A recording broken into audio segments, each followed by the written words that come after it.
I'm E.G. Marshall. Welcome to the sound of suspense, to the fear you can hear. For the next 52 minutes, I shall be your guide on a journey over a strange terrain. Some people find their names printed in the most unusual places.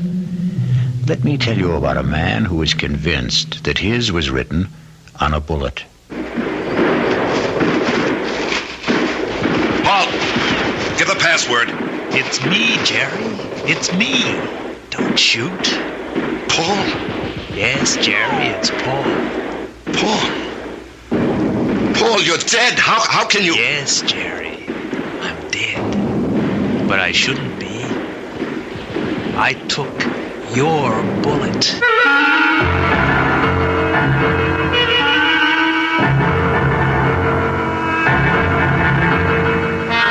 Our mystery drama, The Bullett, was written especially for the CBS Radio Mystery Theater by Sam Dann and stars Larry Haynes. I shall be back shortly with Act One.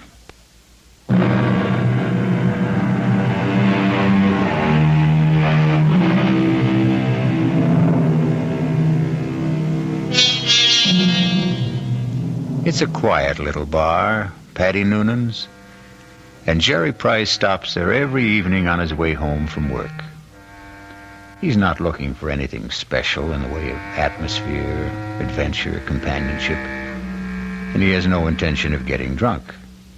Just a couple of beers, perhaps, to bridge a busy day, to ease the fatigue, the strain on his nerves. In the comfortable half-light of Paddy Noonan's, the world outside becomes vague, distant, especially when Old Man O'Rourke is holding forth. And he lay there, his head against the barricade, and the blood from him falling soft upon the pavement. I looked in his face, and I could see his death was upon him. "'Tis a bitter thing," I said, "to die at 17. And for a moment his darkening eyes held mine. And with his last strength he said, "'Tis a sweet thing to die for Ireland." Sweet indeed, Mr. O'Rourke. Any calls for one on the house? I thank you, Paddy Noonan. I see Gerry Price. Excuse me. Good evening, Gerry. Hi. I didn't notice you come in. Well, when Old Man O'Rourke's in form, you don't see anybody, Paddy. The old man there, he carries his war. I know I carry mine. You ever think of yours, Gerry? No, never. Never? Nope. The day I came home from Vietnam, I put away the uniform. I also put away everything that went with it. The army, the war, like a snake sheds his skin. Now, the past is gone, Paddy. It's dead, so you forget it. You go on to other things. Hey, what's everybody drinking? This round's on me. Set 'em up, Paddy. Mr. Edward Clark himself. And what's the occasion? Hey, I got a little announcement. Guess what the old lady tells me this morning? Number 10 is on its way. Oh, that event, the round must be on the house, Mr. Clark. Just a quick one, Paddy. Hey, I got the truck outside. What are you hoping for this time, Ed, boy or girl? Let's see. What do I got now? 4 boys and 5... No, I got 5 boys and 4... who can keep them straight? All I know is I'm always tripping over somebody. 10 kids in 12 years. Well, you can't tell me it isn't exciting to hear there's going to be a new baby. Oh, yeah. I know it's going to be a kid that'll wet its pants and keep me up half the night. That's another mouth I got to feed. Yeah, well, guys, I got to ride. I'll see you tomorrow. You know, Paddy, it's funny. People who don't want kids, can't stand kids, can't afford them, can't raise them, they can't help getting kids. Whereas, well, guess there just isn't any justice in this world. Well, there may be no justice, Gerry, but there's always hope. How long have you been married? Right after I got out of the Army, it'll be 9 years. A fellow used to come in here, and they were married 15 years before they had their first. Gee, am I really out of the Army 9 years? Tell me, Paddy, you're an old philosopher. Where does it go, huh? Down the hatch and try another. Yeah, don't mind if I do. Oh, wait on a paying customer first. Where? A fella standing at the end of the bar. What are you saying, Gerry? There's nobody standing at the end of it. In the brown hat and a raincoat. Now, Gerry, what are you saying? I know. That's Paul. Tell me, what's the matter, Gerry? Paul. Gerry, listen to me. There's nobody. Paul. Hey, he was just standing here. Where'd he go? Where is he? Gerry, where is who? Are you all right, Gerry? Yeah, I'm all right. But I saw him. Who? Oh, a guy I was in the army with. The two of you. Were you close? He was my buddy. Well, when was the last time you saw him in person? The night he was killed. Have you ever seen him again? Like you thought you did just now? No, this is the first time. Well, maybe you need a rest, Gerry. Hattie, why now? Why tonight after all these years? Well, you say you saw him last the night he died in battle. Well, the sight of him dead must have stayed with you always. But that's not how I just saw him, Patty. He wasn't in uniform. He was in civilian clothes. You might have pictured him as he looked at a happier time. I never saw him in civilian clothes. We met in the army. And, Patty, I didn't see him as he was then. We were both kids, about 20. I saw him the way he'd look today, about 30. His face was more mature. Gerry, are you sure he's dead? He is dead, Patty. I just saw him. I know I saw him.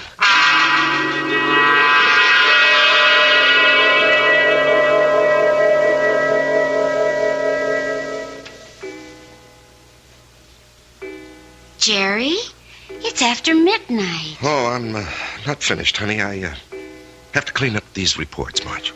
Honey, a new rule has just been passed in this house. All paperwork shall be done in the daytime. Marge, I have to call on customers. Be reasonable, huh? Am I the kind of wife who makes idle criticism? No, indeed. Constructive suggestions, that's my motto. Northeast Distributors can solve all your paperwork problems by hiring a girl. Honey, I'm lucky to have the job. No, Gerry. You're not lucky. They're lucky. Well, everybody knows you're a terrific salesman. Well, you could get another job tomorrow. More money, less headaches. Honey, I couldn't walk out on Joe Keller. Why not? Well, I'll never forget what that man did for me. I came home from the army, a kid with no experience. I needed a job. He took a chance with me. Now he needs me. Oh. Well, I'm just worried about you, Gerry. You look so tired all the time. No, I'm in great shape. Will you go see Doc Steiner? I did, today. Oh, well, it's about time. You needed a checkup. Well, I didn't just go for the checkup, honey. I went for the other thing. Gerry. Well, he said some people, men, well, they're okay in every way, but it just doesn't work out for them. Gerry, it's all right. No, honey. It's all my fault. Oh, honey. It's just unlikely there can ever be any kids. He said unlikely. What he meant was impossible. We've got each other. Yeah. If only you didn't want a child so badly. Now we'll definitely think about adopting, okay? Yeah, okay. Sometimes that works out even better.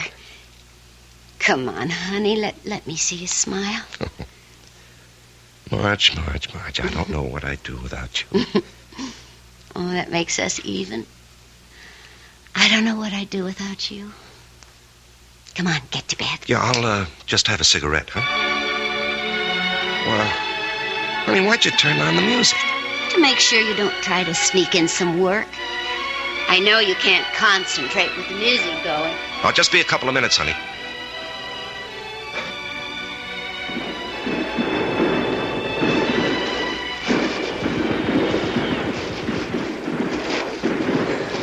Halt! Let's hear that password. Paul, is that you? Gerry. Hey, climb down the hole, make yourself at home.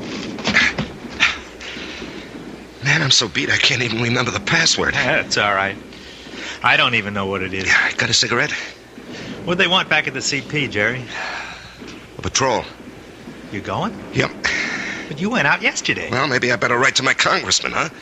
I don't have any more cigarettes. Here, finish this one. Paul, I don't know if I can go out again. We're being relieved tomorrow. We were promised a rest. I just don't know if I can go out again. But you ain't going out, Gerry. Didn't you hear? I'm going. Oh, no. I'll say you and I made a trade. No, Paul, I can't let some other guy But do... I'm not some other guy. I'm your buddy. What's the matter, Gerry? You never did it for me?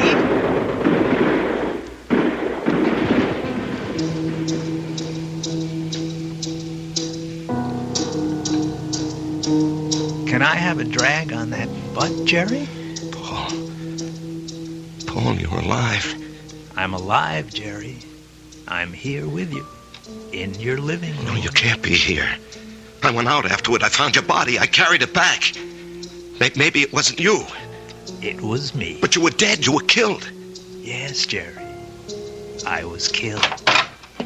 Gerry, will you turn that radio off and come to bed? Marge, he's here. Who's here? Can't you see him? Gerry, I don't see anyone. Paul, why can't she see you? She will. They all will. When? Later. I have to go now, Gerry. No, Paul.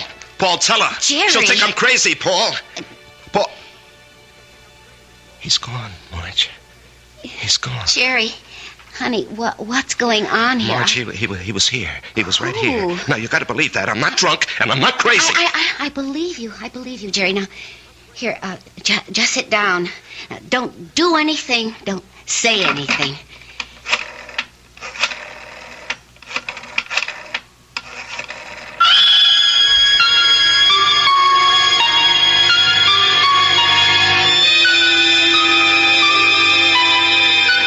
And we know who she's calling. But can a doctor help what ails Gerry? In a moment, we'll return to Gerry and Marge and Paul when we listen to Act 2.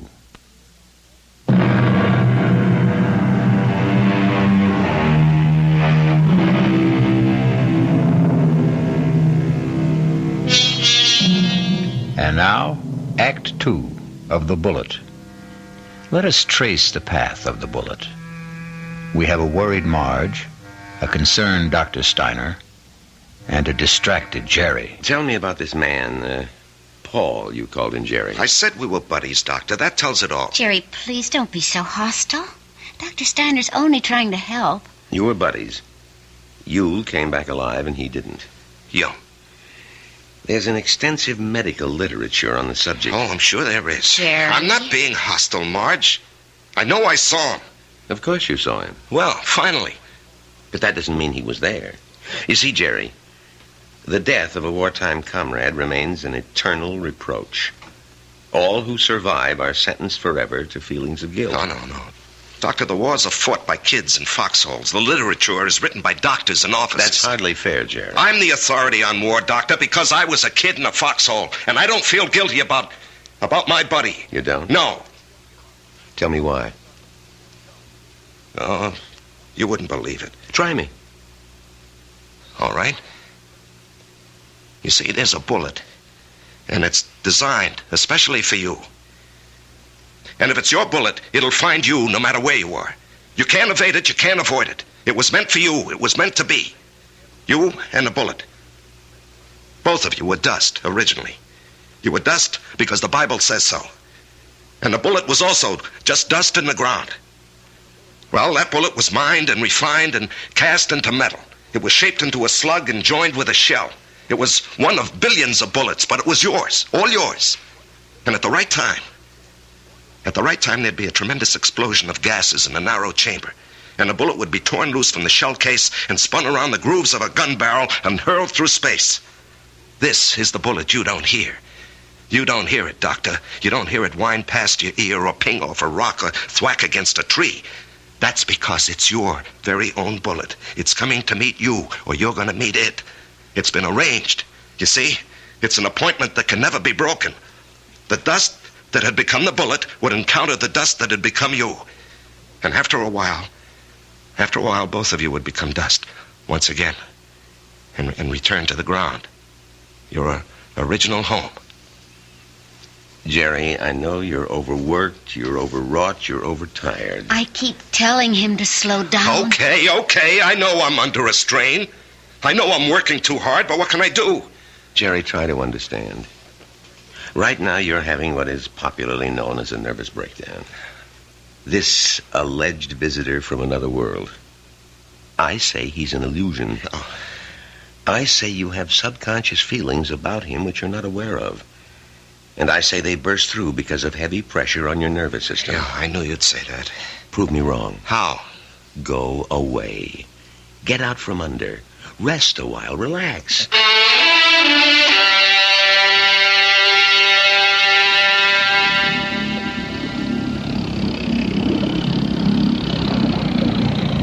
Oh, honey, this looks like a good spot. You want to stop here and try for some fish? Well, Marge, I think I'd like to go back and play 9 holes this afternoon. Great. I need more practice with my irons. Honey, you know, you've been getting a lot of sun. Maybe you better take it easy for a few hours, huh? And besides, you have an appointment with, what's that name? Biscayne Appliances. See, Gerry, I wasn't sleeping when you called that number this morning. Now, Marge, I've been good all month. I was just getting restless, that's all.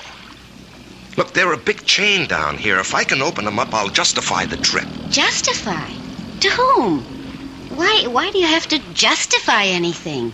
Isn't your health important enough? Honey, Joe Keller was very nice about it. Joe Keller had no choice. Marge. Honey, Steiner was right.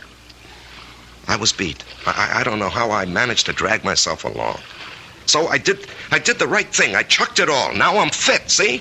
I never felt better in my life, and I'm raring to go. Great. In a month or two, we may think about going back. I'm not used to being idle, honey. Neither am I. But I am learning to love it. Oh, Marge. Why didn't I meet you when I was young? Young? Gerry, you weren't even 21. No, I was already made when we met. I had already become what I was going to be. You know, I've got a certain amount of ability. A tremendous amount, Gerry. But I'm not confident, honey. I doubt myself. I guess I didn't have very much encouragement when I was a kid. You know, my brother was a great athlete. My sister was a great beauty. I was kind of clumsy and funny looking. Anyway, Frank and Alice were sent to college. When my turn came, the money had run out. Or maybe they thought I wasn't worth the effort. That's why I enlisted when I was 18. I had to get away from the house and my father. There was no place else to go. You never told me this, honey. I decided if I ever had a kid, I'd never make jokes at his expense or tear him down in any way. I know how these things cut inside where it doesn't show. I would do everything to build him up and give him confidence. I will never have any real confidence, Marge. Oh, yes, you will. No, baby. You won't get it from a pep talk. I think we can go back home now, Marge. All right, on one condition. You'll just have to slow down. I promise. And, honey, there's only one way you can really slow down. And that's to get a partnership from Joe Keller. Now, Marge. Don't you deserve it? Of course I do. Well, we're going to adopt a child, which means I'll quit my job, and you're not going to spend time on the road. That kid'll need both of us, won't he? Yes, honey, he will. Then we need that partnership, don't we?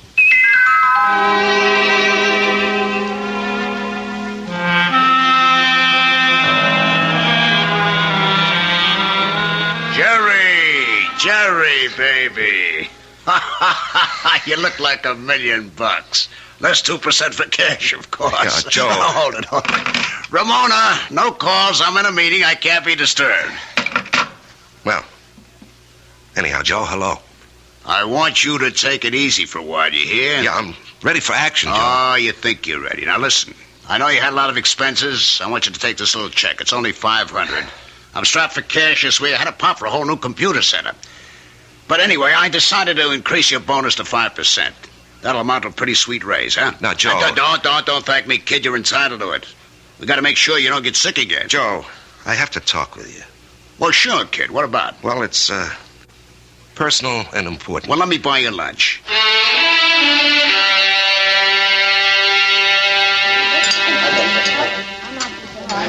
Well, Gerry, what are we going to talk about? I'm fresh out of polite conversation. Joe,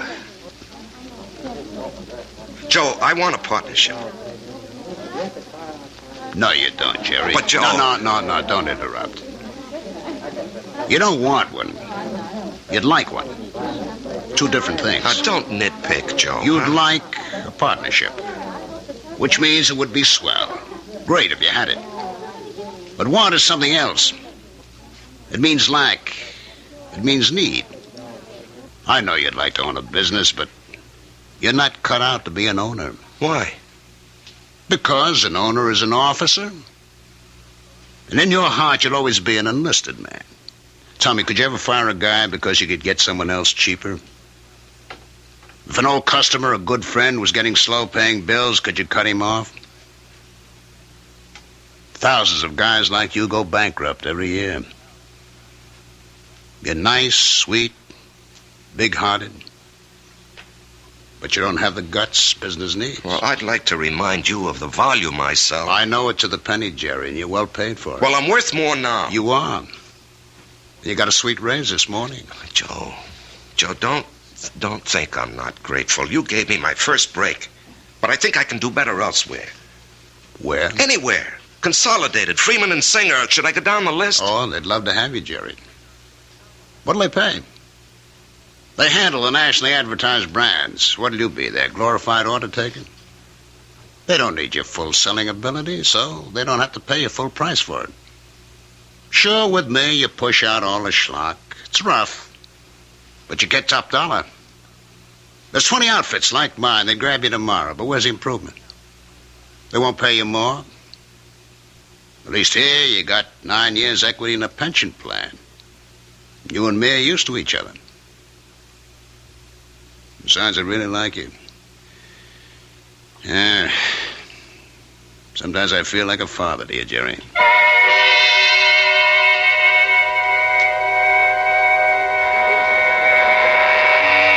was a fiasco, Patty, a fiasco. And how do I break it to Marge? Oh, what's it all about, Gerry? Well, at least I don't have to put up with Ed Clark tonight. I think I'd punch him right in the mouth. We'll be deprived of his wonderful company the next 2 weeks. He's tooling that trailer into the southwest. Hello, Gerry. What? Patty, is someone standing behind me? No, Gerry. Paul, will you tell me why? I'll tell you everything, Gerry. When? Soon. I think maybe tonight. Paul, why do you keep popping in like this? I don't know, buddy. I can't control that. Yeah, but Paul. Patty, don't you see anyone? No, Gerry. And you didn't hear anyone talking to me either. No. Patty, do you think I'm crazy? Well, maybe you should see a doctor. I saw a doctor. Well, how about one of them psychiatrist fellas? I never even told my wife. I did see a psychiatrist. But after a while, I figured, why pay him $50 an hour when I can come in here and talk to you for nothing? Well, there must be more to them fellas than that. Oh, sure. He said that the roots of my problem go back to my unhappy childhood. But, Patty, I have a brother, Frank, who feels terribly insecure. He goes to a psychiatrist, too. Why? He had a happy childhood. Well, put it this way. If you see someone, and I don't, the flaw can be in me and not in you. Drink? No.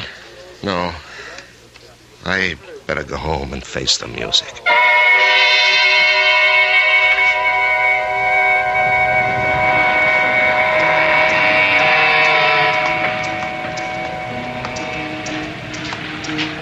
Gerry? What? Paul? Let's go someplace and talk. Where? Let's go to the parking lot and sit in your car. It's cold. That won't bother you, will it? Not yet. Turn the heater on for yourself. When will everyone else be able to see you, Paul? In 2 weeks. Oh, that's great. No, it ain't. Why not? Because you'll be dead.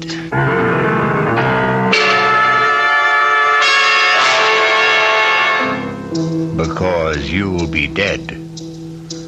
Cold words from a warm friend. The chill inside the car becomes intense, but Gerry knows there's no point in turning on the heater. We'll rejoin these two friends when I return shortly with Act 3.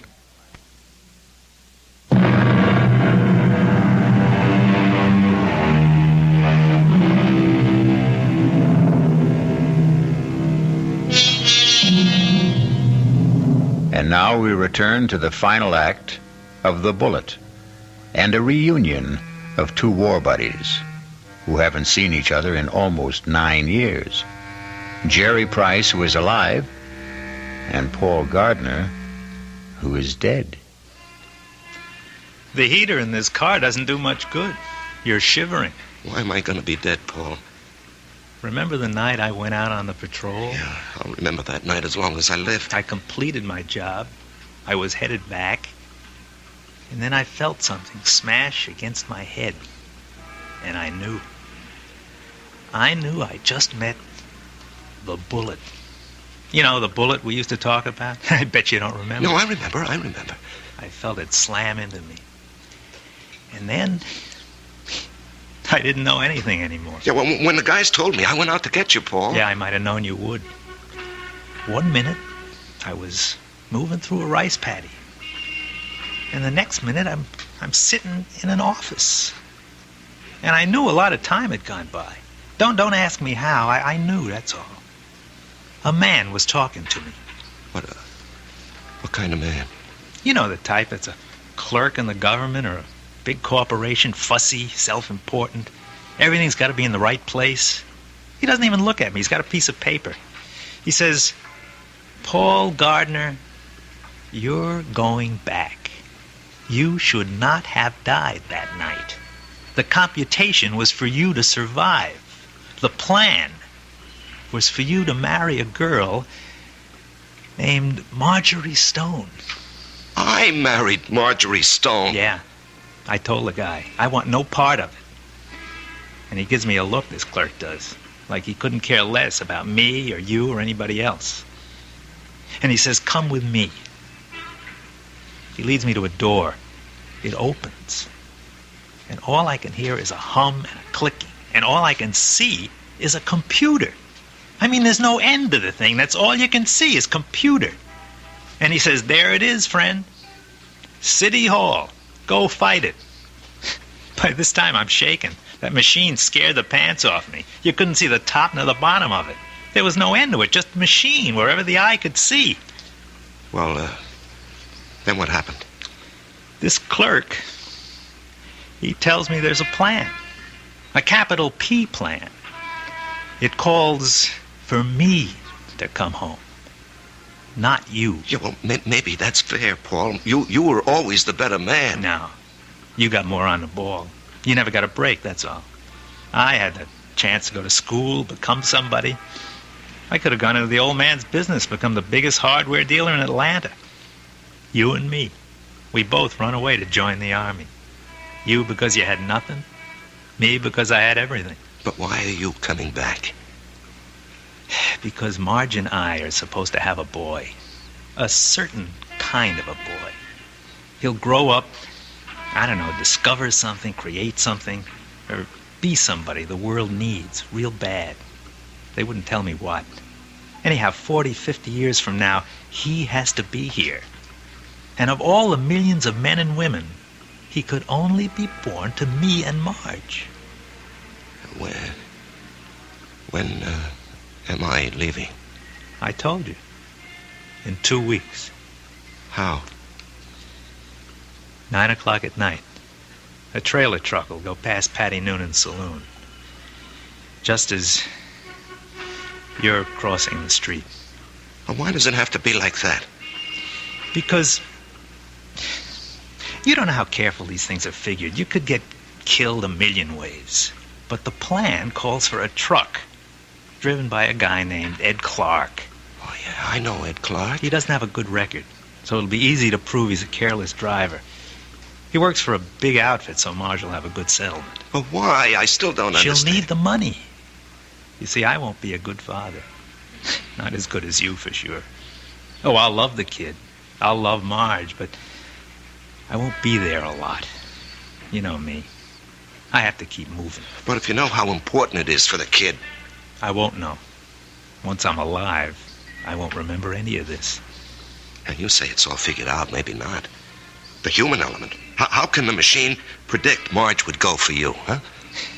With all due respect, Gerry, did I ever have any trouble landing any dame I had my sights on? With all due respect, I can't see Marge falling for your line of chatter. She will, Gerry. I'll be there when she's having a bad time. She'll be all alone. She'll need somebody.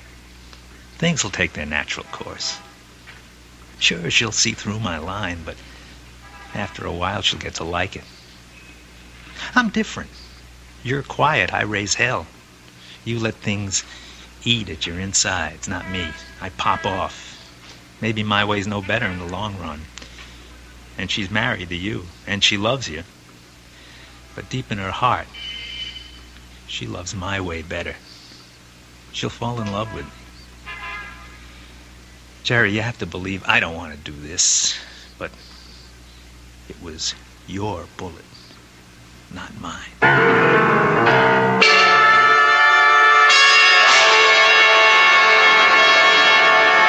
Gerry? What are you thinking about? Oh, the guy downstate wants to cancel a carload of refrigerators, so I'm figuring an approach. Didn't we agree no more work at home? Yeah, well, honey, this is just thinking. Did you talk to Joe Keller about the partnership? Yeah. And? He said no. Did you give him notice? No, he gave me a raise. Oh. Okay. Marge. Why don't you mix us a drink? Honey, aren't you going to say anything? Mm-hmm. Don't put in too much ice. Marge, please, you don't understand. I understand. I married a certain kind of man. And you're stuck with him? No. I'll stick by him. Because I love him.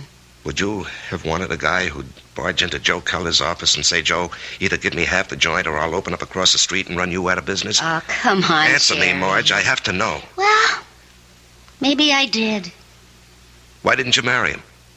He never showed up. So you settled for me.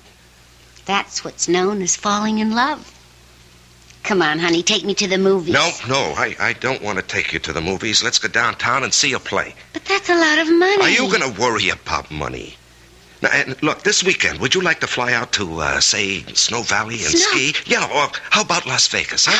Gerry, what's gotten into you? Honey, we're going to have 2 weeks of the most fantastic fun. Why 2 weeks? Oh, what's so special? You? Me? I just want to spend the rest of my life having a ball with you.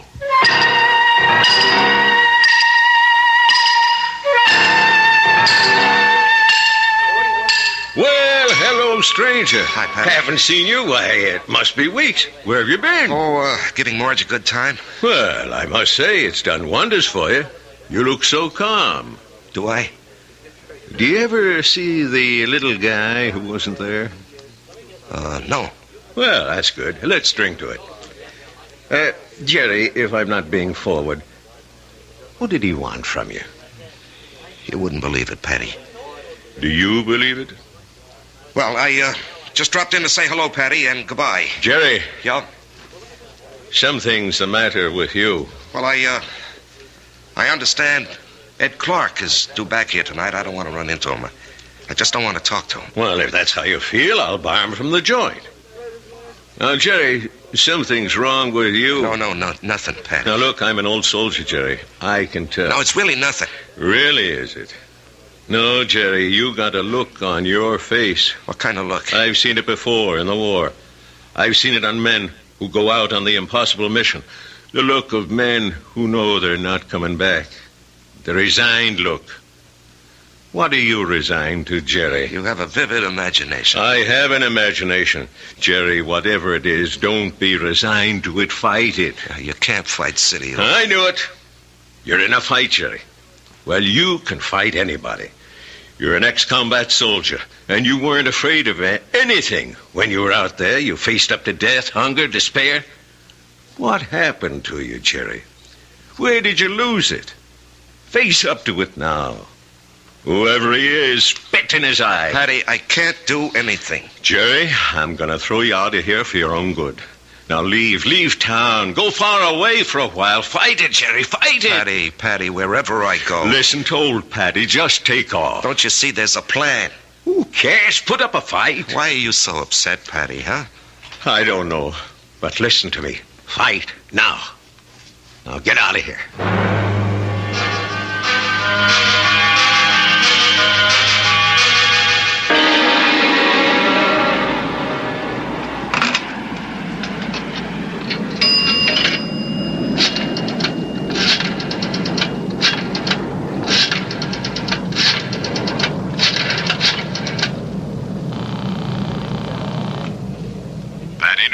Paddy, it's Gerry. I decided to fight it. Good boy, Gerry. You know, Paddy, there's something about your place. I don't know how to say it, but I feel stronger, better, away from it. Well, I don't mind. So I'm going to fight. What have I got to lose, huh? Why should I do what he tells me? Why should I believe him? I don't know what it is, but I agree. I'll see you around, Paddy. Universal Airlines, flight number 3 for Los Angeles and Mexico City, now boarding at gate 17. Who you calling, Gerry? Marge, I have to tell him. Oh. Gerry, don't do it this way. There'll be 100 other people on that plane. Do it the way it has to be done. Paul, I have to fight you. Why? Because it isn't fair. Was it fair for me to stop your Bullett? Come on, Gerry. Ed Clark will be tooling by Patty's in less than an hour. Paul, I don't know if I have the nerve. I'll help you, buddy. I'll help you. Come on. Hello? Hello?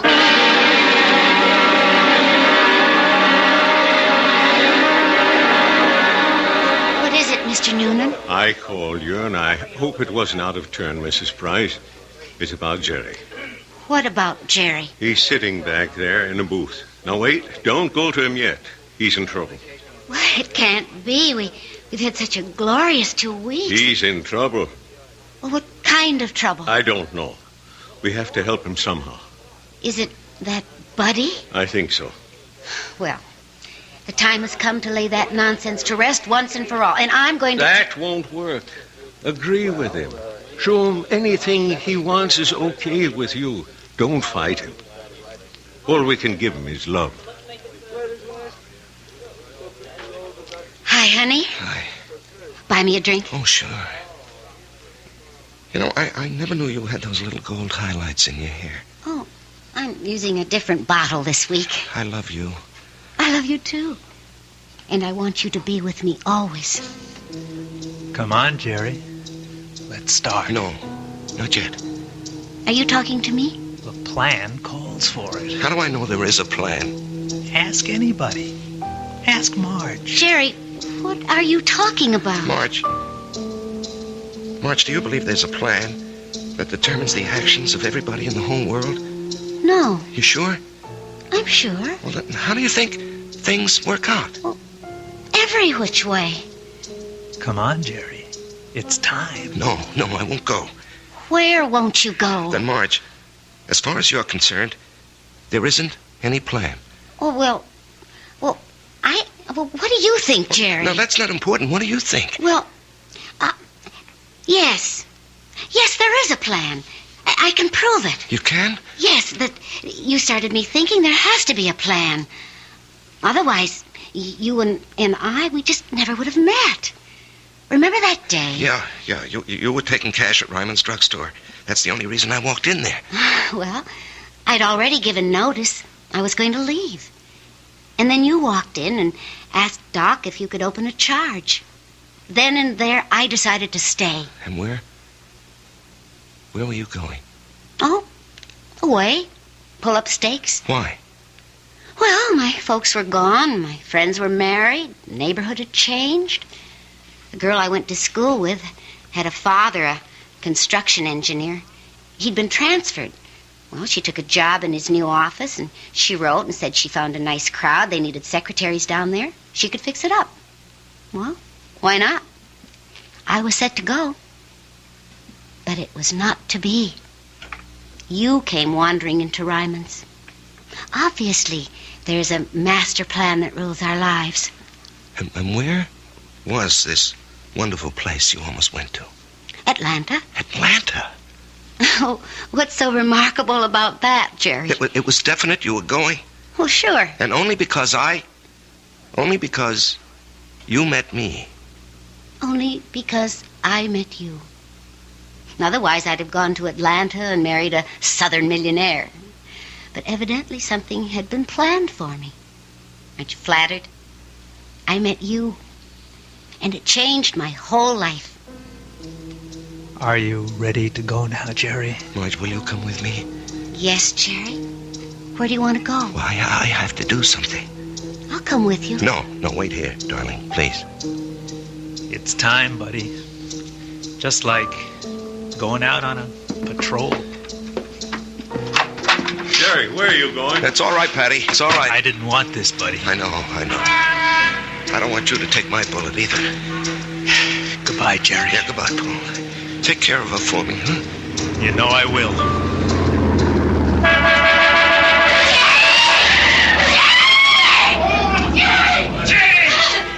Hey, call the police. Get an ambulance. Oh, dear. Barry. He's dead. Here, miss. Here, you're cold. Let me throw this coat over you. She's gonna faint. It's all right. I've got her. We'll bring her into that bar where it's warm. Give her a little stimulant. It's all right. Everything will be all right. Everything will be... It'll be all right.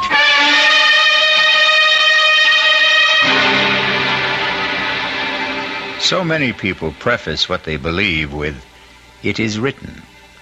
It is written in the stars. It is written on the wind. And for so many like Gerry, it is written on the bullet. I'll be back shortly.